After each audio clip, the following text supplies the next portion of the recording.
Perhaps it's time we face some hard truths about the 2024-25 Boston Bruins.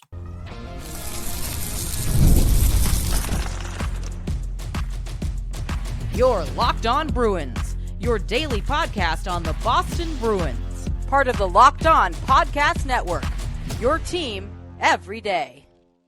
What is up, Bruins fans, and welcome back to the Locked On Boston Bruins podcast. I'm your host, Ian McLaren, and this is a daily show where we discuss all things Spoked B. Today is Friday, February 7th, and I want to thank you so much for making Locked On Bruins part of your daily routine.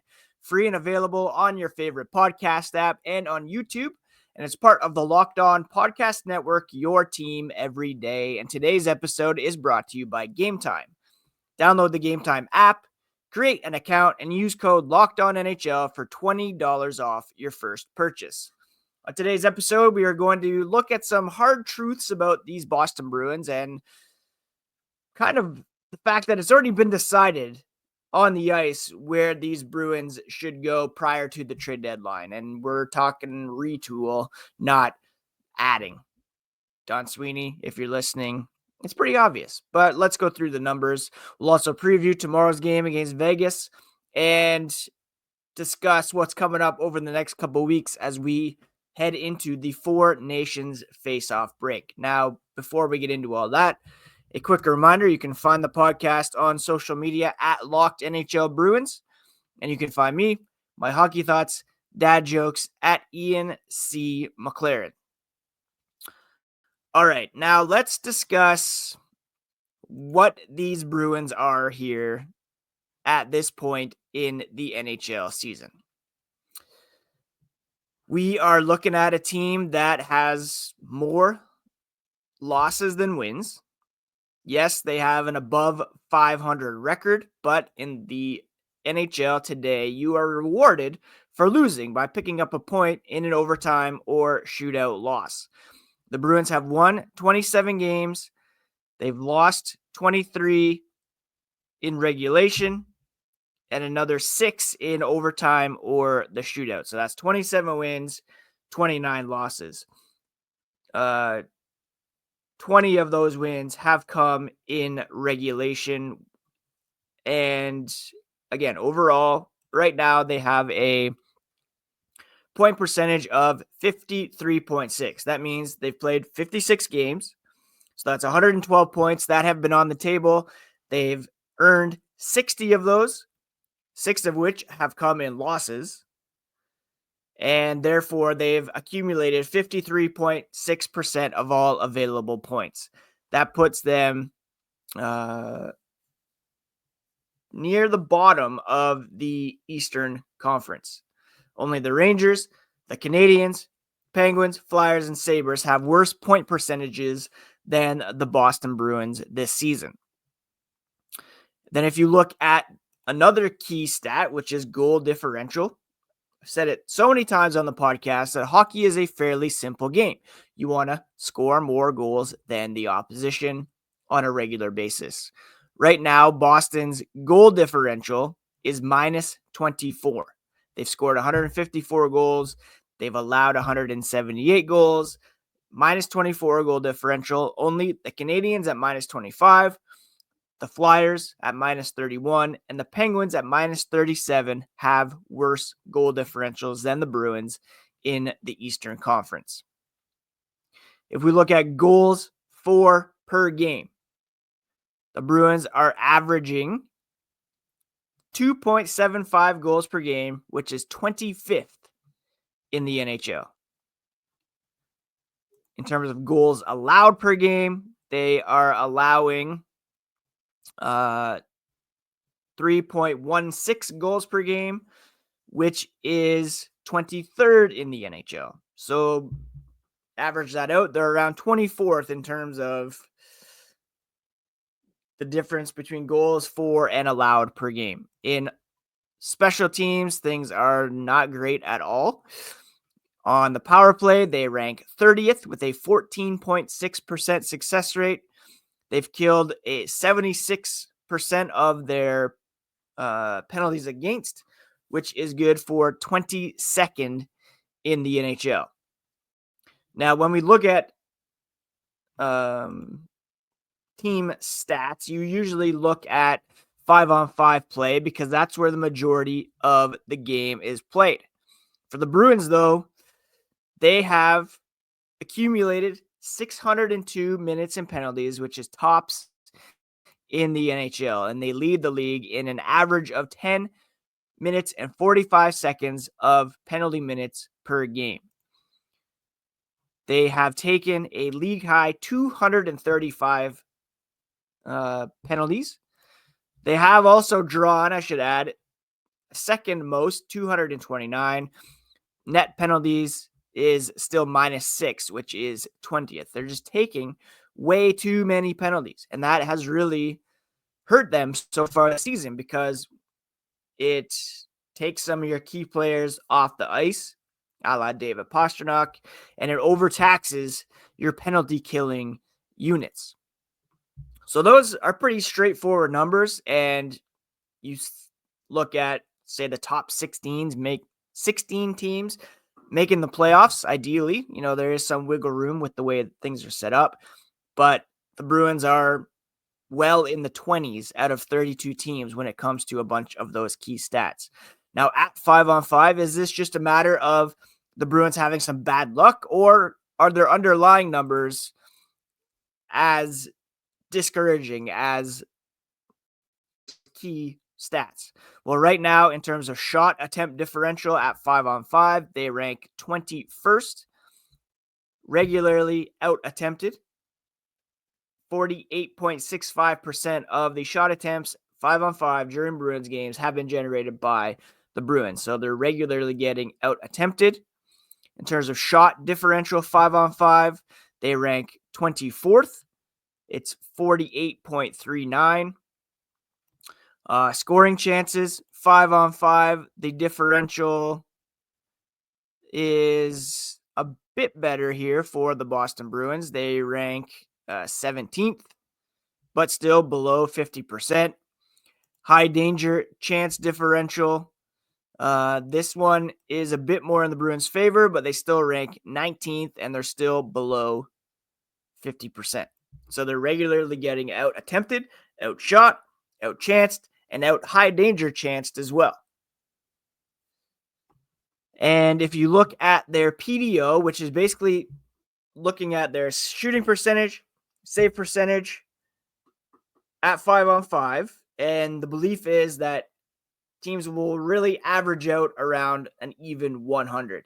If you have a PDO that's well above 100, that means you're getting exceptional goaltending as well as perhaps an elevated shooting percentage. The Washington Capitals, for example, have a league high shooting percentage at 5-on-5, and their goaltending is top 6. So they have the league's highest PDO, which could suggest that some regression could be coming. For the Bruins, they're an even 100.4, which is 12th in the NHL. So they're even a little bit above the 100. 8.74 shooting percentage, 91.64 save percentage.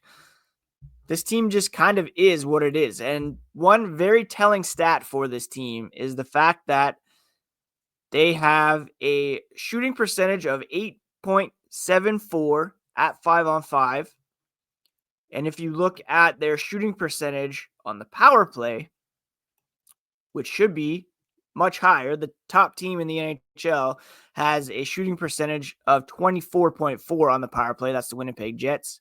The Bruins are at 10%, which is 30th in the NHL and just slightly ahead of what they're able to achieve at 5-on-5, which is pretty embarrassing, to be honest.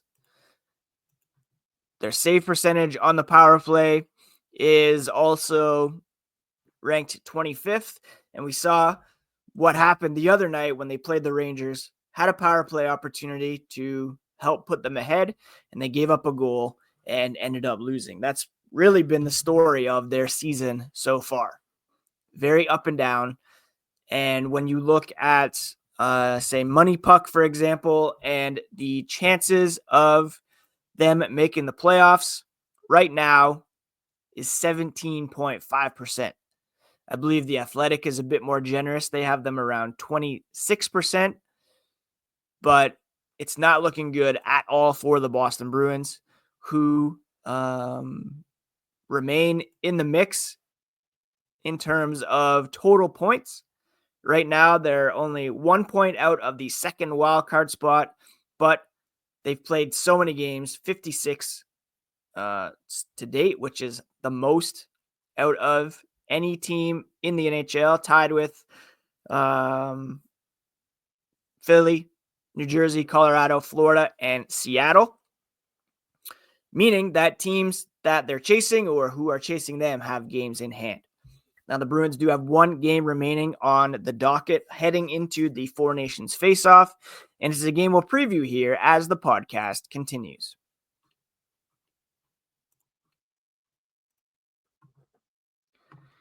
I absolutely love going to live events. In fact, the fam and I are going to see the Guelph Storm take on the North Bay Battalion in town tonight. And if you're looking for tickets for your next big event, whether it's a concert, comedy, sports, finding the right ticket at the right price can indeed be a headache, but with Gametime Picks, it's never been easier. Gametime Picks does all the hard work for you, curating the best deals so you don't have to waste time searching through endless ticket listings.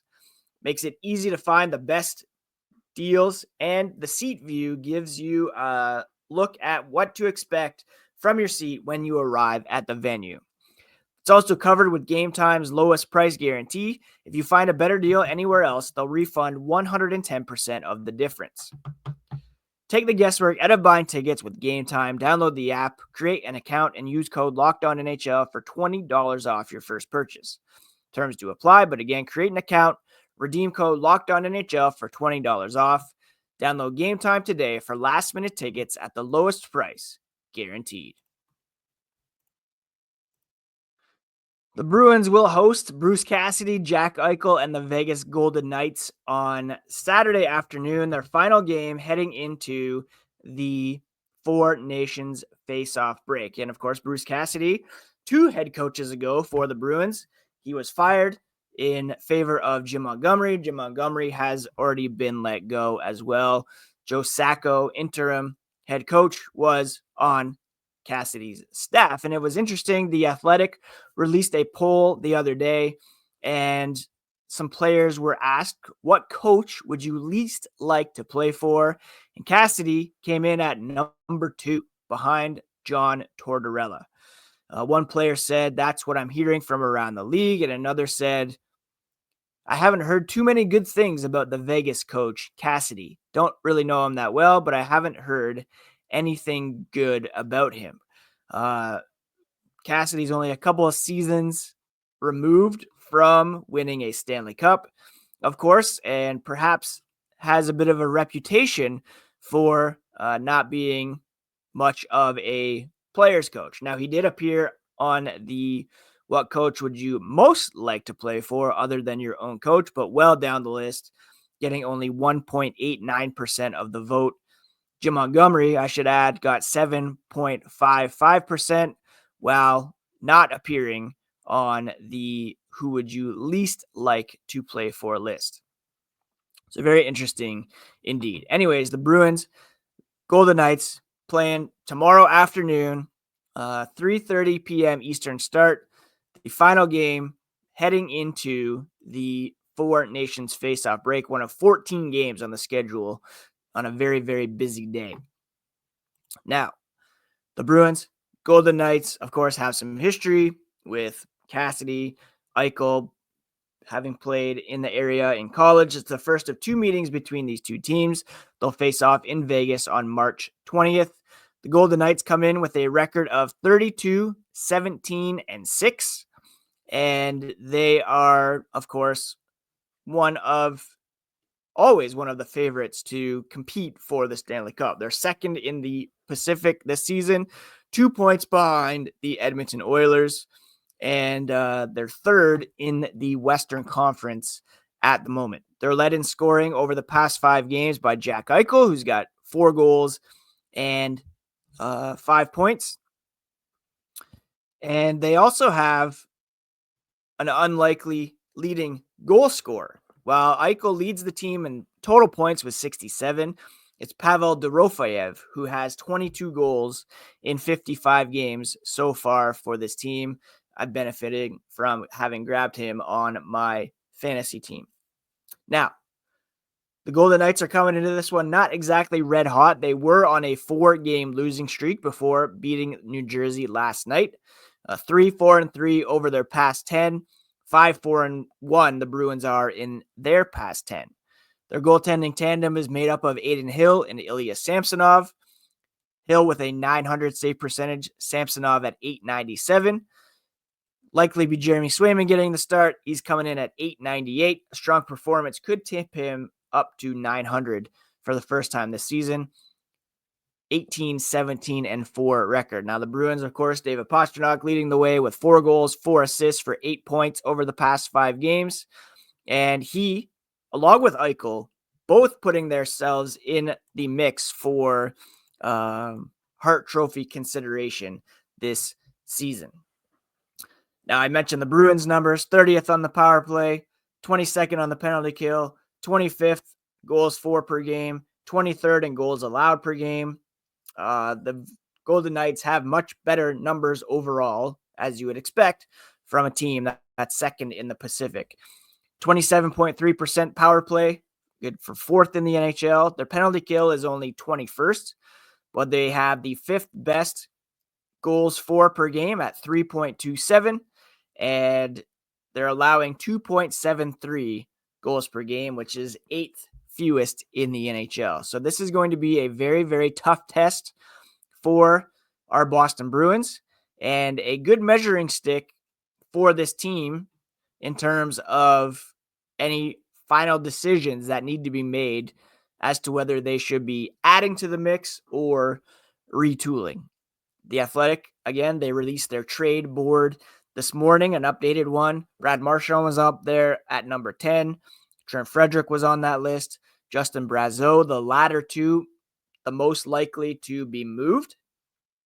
But you can add Morgan Geekie into that mix, maybe Charlie Coyle, Brandon Carlo. Marchand, I would still be surprised, as we talked about earlier this week when we went yay or nay.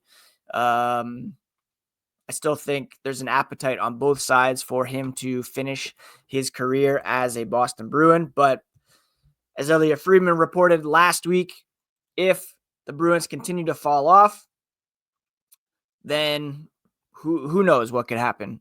Because, yeah, the Bruins likely not a playoff team at this point. So, coming up on Monday, I will recap whatever happens against Vegas, and we'll also take a look forward at the Four Nations face-off. I'm also, we'll talk about what's coming up during this 2-week break in Bruins games here as the podcast continues.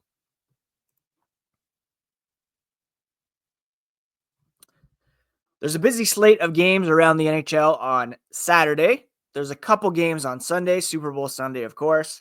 And then there will be a break until the 22nd of February, and that is in order to accommodate the Four Nations face-off. For those of you unaware, it's a tournament featuring Finland, Sweden, Canada, and the United States. Will be played between the 12th and the 20th in Montreal and Boston. A round-robin tournament followed by a championship game, which will be played on Thursday, February 20th. All these games are going to be played in accordance with NHL rules, and each team will play each other once. The top 2 teams will play in the championship round.